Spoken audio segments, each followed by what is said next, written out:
नमस्कार दोस्तों, हमारे YouTube चैनल में आपका फिर से स्वागत है। यदि आपको आज के वीडियो में महत्व मिलता है, तो इसे एक लाइक करना ना भूलें और अपने दोस्तों के साथ शेयर करें और हमारे चैनल को सब्सक्राइब करें। तो चलिए शुरू करते हैं।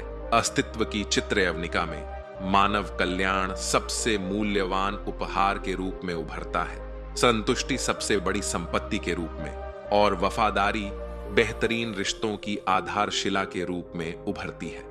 बुद्धिमत्ता फुसफुसाती है कि अतीत की छाया में रहने या भविष्य के सपनों में भटकने से बचना चाहिए। इसके बजाय मन को वर्तमान क्षण पर केंद्रित होने के लिए प्रेरित किया जाता है। क्रोध को पकड़कर रखना जलते हुए कोयले को दूसरे पर फेंकने के इरादे से पकड़ने के समान है। अनिवार्य रूप से जो चिपकता है वही जलता है। इस मौलिक सत्य को सार्वभौमिक रूप से प्रदान किया जाना चाहिए।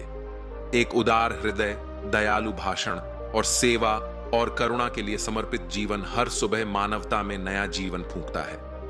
भोर एक दैनिक पुनर्जन्म दिन की कहानी को आकार देने के अवसर का प्रतीक है। आज के कार्यों पर जोर दिया गया है क्योंकि वे महत्व का सार रखते हैं। दूसरों का मार्ग रोशन करना दीपक जलाने की तरह साथ साथ स्वयं की यात्रा को भी रोशन करता है। खुशी मायावी तितली तभी पहुंच के भीतर फड़फड़ती है जब कोई पहले से मौजूद खजानों की सराहना करना सीखता है। आदेश यह है कि अच्छाई की ओर झुकाव रखने वाले हृदय को विकसित किया जाए, जिससे वह निरंतर आनंद की फसल उगाता रहे।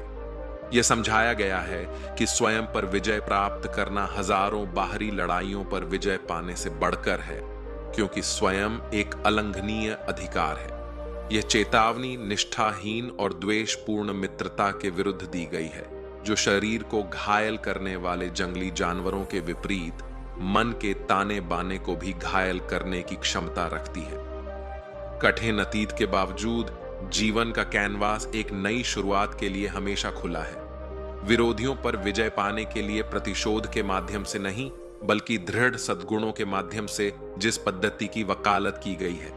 क्रोध को वश में न करने से ही उसे वश में किया जा सकता है।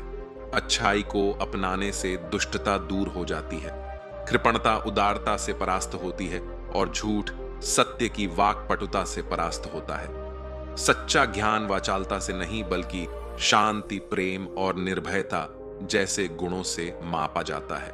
संशयवाद को प्रोत्साहित किया जाता है, जिससे व्यक्ति अधिकार के शब्दों पर भी सवाल उठा सकता है, यहां तक कि यहां कहे गए शब्दों पर भी, जब तक कि वे व्यक्तिगत कारण और सामान्य ज्ञान से मेल नहीं खाते हो। एक चेतावनी स्पष्ट रूप से सुनाई देती है। सजा क्रोध के लिए नहीं, बल्कि उसके बेलगाम प्रभुत्व के लिए दी जाती है। मन को हर परिस्थिति में अच्छाई को पहचानने के लिए प्रशिक्षित किया जाना चाहिए और मौन में व्यक्ति गहरी समझ की खोज कर सकता है। हम अपने विचारों से दुनिया को आकार देते हैं। स्वयं पर विजय प्राप्त करने वाले को उस व्यक्ति से अधिक महान नायक के रूप में मनाया जाता है, जिसने हजारों बार बाहरी शत्रुओं पर विजय प्राप्त की है।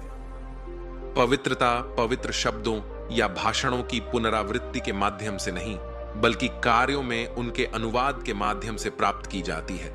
स्वयं ही एकमात्र रक्षक है और शांति का मार्ग भीतर ही निहित है। इसे बाह्य रूप से खोजना एक व्यर्थ खोज है। सूर्य, चंद्रमा और अडिग सत्यता जैसे कुछ सत्यों की स्थायी प्रकृति को स्वीकार किया जाता है। जीवन का उद्देश्य अपने उद्देश्य की खोज करना और उसके प्रति संपूर्ण हृदय से समर्पण करना माना जाता है।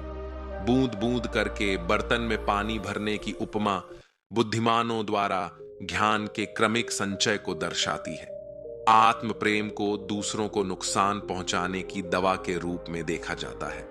स्पष्ट दिशा के बिना वहां पहुंचने का खतरा रेखांकित होता है, जहां किसी ने कभी इरादा नहीं किया था। मामले की जड़ इस एहसास में निहित है कि कोई यह सोचने में गलती कर सकता है कि वह अपने गंतव्य तक पहुंच गया है, क्योंकि यात्रा जारी है और लगातार विकसित हो रही है। मुझे आशा है कि आपको यह कहानी पसंद आई होगी और आपने इससे कुछ सीखा होगा। इस वीडियो को देखने के लिए धन्यवाद और लाइक, शेयर और सब्सक्राइब करना न भूलें। आपसे अगली बार मिलेंगे।